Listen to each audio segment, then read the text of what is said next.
The time constant of a series RC circuit is T is equal to RC. Verify that an ohm times farad is equivalent to second. ये ohm times farad का मतलब है कि ohm को farad से multiply करें तो वो आंसर आएगा सेकंड के इक्वल। तो ये हमें टाइम कांस्टेंट गिवन है, RC फार्मूला है टाइम कांस्टेंट का RC सर्किट में। तो हमने प्रूफ सिंपली ये बात करनी है कि ओहम को फेरड से मल्टीप्लाई करें वो सेकंड के इक्वल होगा। तो हम अपने इस न्यूमेरिकल को सॉल्व करते हैं।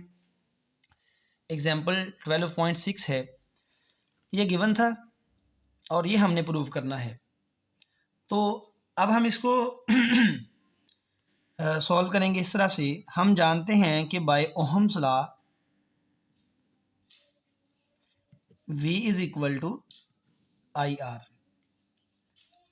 और यहाँ से हम रेजिस्टेंस के लिए लिख सकते हैं R is equal to V over I, voltage over current. इसे हम कह लेते हैं दिस इज इक्वेशन 1। फर्दर अगर हम देखें तो हम ये भी जानते हैं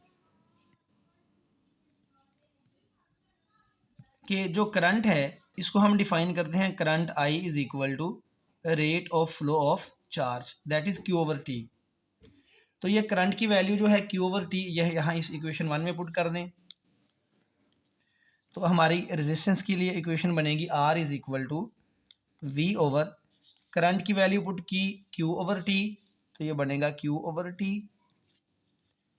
तो ये R की वैल्यू आ जाएगी R is equal to V into T over Q, ये बटे में T ऊपर आके मल्टीप्लाई हुआ, तो इसे हम कह लेते हैं दिस इज इक्वेशन 2।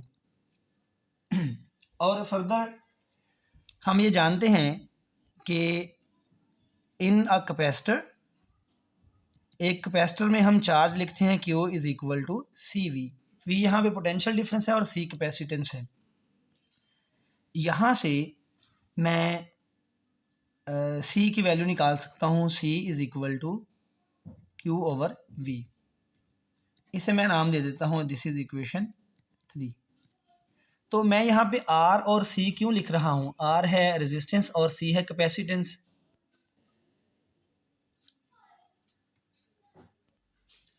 रेजिस्टेंस का यूनिट है ओहम और कैपेसिटेंस का यूनिट है फेरड, तो इसलिए मैंने ये दो टर्म्स हासिल की ताकि मैं इनको मल्टीप्लाई करके ओहम इंटू फेरड हासिल कर सकूं।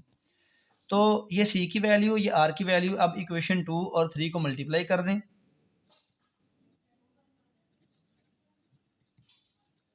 Multiplying equation 2 and equation 3। जब हम दो इक्वेशंस को मल्टीप्लाई करते हैं तो लेफ्ट हैंड साइड से मल्टीप्लाई होगी और राइट हैंड साइड्स आपस में मल्टीप्लाई होंगी। ये R की वैल्यू और ये C की वैल्यू Q ओवर V। तो यहाँ से हम देख सकते हैं कि ये Q इस Q से कैंसिल होगा, ये V इस V से कैंसिल होगा, तो ये आ जाएगा RC is equal to T। ये वही इक्वेशन है जो कि हमें गिवन भी है, हम यहाँ से भी डायरेक्ट सॉल्व कर सकते हैं, लेकिन क्योंकि कहा गया था प्रूव करें तो हमने इसको डिटेल से सॉल्व किया। अब हम ये जानते हैं कि रेजिस्टेंस का SI यूनिट है ओहम और कैपेसिटेंस का SI यूनिट है फेरड, और ये टाइम है, टाइम का SI यूनिट है सेकंड। आप यहाँ पे 1 ओहम 1 फेरड और 1 सेकंड भी लगा सकते हैं या सिंपली इनके ऐसा यूनिट लिख दें।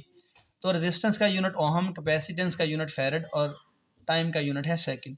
तो हमने बेसिक इक्वेशंस इस्तेमाल करके यानी कि ओहम्स लॉ और कैपेसिटर की इक्वेशंस को इस्तेमाल करके हमने प्रूव कर दिया कि ओहम मल्टीप्लाइड बाय फेरड यानी ohm times farad is equal to second, और यहाँ पे हम लिख देंगे हैंस प्रूव्ड।